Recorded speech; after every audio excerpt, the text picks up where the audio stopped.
is the African News Update on Top Accolade News. For headlines, Rigathi Gachagua to launch new party in Kenya. Key suspect in MP Charles Wery's murder arrested near Kenya. Egypt unveils bold push to become regional tech and venture capital hub. Flight carrying 49 Afrikaner refugees departs for US.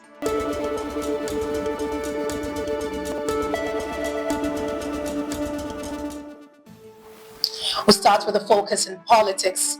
Rigathi Gachagua to launch new party in Kenya. Former Deputy President Rigathi Gachagua is staging a dramatic political comeback with the launch of his own party this Thursday, May 15th, a move seen as a direct challenge to President William Ruto and the Kenya Kwanza alliance. Gachagua accused Ruto of attempting to splinter the Mount Kenya vote and vowed to reclaim the region's political voice with a new People First party. The launch is expected to be a political spectacle featuring national leaders and signaling ambitions beyond Mount Kenya. With 2027 in sight, Gachagua is positioning himself for a broader alliance, hinting at partnership with opposition figures while urging supporters to mobilize at the grassroots levels. Still in politics, key suspect in MP Charles Wery's murder arrested near Kenya. Detectives from Kenya's Directorate of Criminal Investigations have arrested a key suspect in the murder of Kasipul MP Charles Wery. The suspect, Isaac Kurie, known as Kush, was apprehended near the Kenya-Tanzania border while allegedly planning to flee the country. Authorities said Kurie executed the assassination, disposed the murder weapon, and attempted to evade capture by traveling through Narok. His arrest, alongside with another suspect found with him, brings the total number of individuals detained in connection to the case to 11, including the MP's driver and bodyguard. Turning to economy, Egypt unveils bold push to become regional tech and venture capital hub.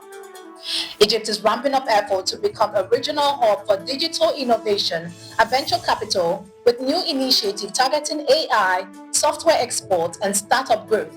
9,000 square meters have been designated in free zones for AI firm and support services with streamlined registration processes and VIP treatment at investor centers to encourage private sector investment. The move supports Egypt's IMF-backed goal of boosting private sector investment to 65% and builds on long-standing programs. A new law to establish financial and business zones is expected later this year to further attract international venture capital as Egypt continues working with the EU, Saudi Arabia, and Morocco to ease global market entry for local startups. Moving on to international relations. Flight carrying 49 Afrikaner refugees departs for US. A private charter flight carrying 49 Afrikaners to the United States as part of a refugee resettlement program finally departed late Sunday night following a 3-hour delay. The cause of the delay remains unclear, but officials say the aircraft has remained on its approved route with a scheduled refueling stop in Dakar before continuing to Washington, D.C. and then Texas. This marks the first group of Afrikaners admitted to the U.S. under refugee status following an executive order signed by President Donald Trump amid controversial claims about racial laws in South Africa. Transport Authority says no further charter applications have been received to date. You are watching the African News Update on Top Accolade News. Do stay with us. Still to come.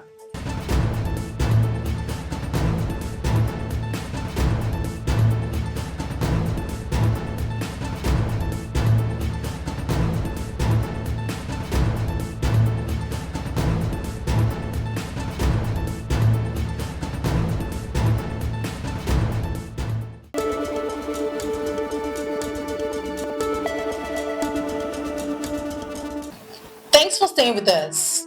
Still in international relations, Ramaphosa heads to Ivory Coast. President Cyril Ramaphosa is heading to the Ivory Coast for a working visit focused on strengthening investment ties and regional cooperation. This trip coincides with the 12th African CEO Forum in Abidjan, a premier business event uniting top executives, investors, and financial leaders across the continent. Ramaphosa aims to position South Africa as a leading investment destination while reinforcing bilateral relations with the Ivorian president.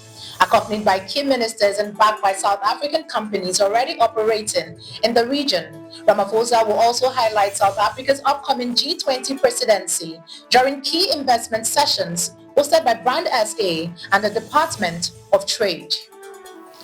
Moving to conflicts. Burkina Faso troops accused of killing over 100 civilians in ethnic massacre. Human Rights Watch has accused Burkina Faso's government forces and allied militias of killing at least 100 ethnic Fulani civilians in March near the western town of Solenzo in one of the deadliest massacres in the country's recent history. The report, backed by victims' testimonies and video evidence, claims the military and pro-government volunteers for the defense of the homeland targeted Fulani communities during a campaign that began in late February and lasted until early April. After the assault, many survivors fled to Mali, while jihadist group reportedly returned to carry out reprisal killings. The government, which has denied involvement, has yet to respond to the latest findings as the military junta faces increasing criticism over escalating violence, ethnic tension, and deepening humanitarian crisis. Shifting focus to entertainment, Rwandan drama series expands to West Africa. Rwanda's film industry is making strategic strides in West Africa, aiming to boost regional distribution, promote screen tourism, and leverage digital platforms for growth. Leading the charge is The Bishop's Family, a Rwandan drama TV series produced by Zaku Entertainment Limited, which has been airing in Ivory Coast since early 2024. Zaku Entertainment CEO Wilson Nelly Misago says the move marks a major milestone in Rwanda's effort to position its creative content across African markets and expand its cultural footprints. Now in sports, Benny McCarthy begins new chapter as Kenya head coach. South African football legend Benny McCarthy has explained his decision to take the helm of Kenya's national team, turning down opportunities in South Africa and the United States in favor of what he calls a game-changing project. Recently unveiled as head coach of the Harambee Stars, McCarthy cited Kenya's co-hosting of the 2027 African Cup of Nations and the ambition of its new football federation as key motivations. After his Manchester United contract ended, McCarthy said the chance to build a competitive team and reshape Kenya's football identity ahead of the AFCON 2027 was too compelling to pass up. He kicked off his tenure with a 3-3 draw against Gambia in the 2026 World Cup qualifier.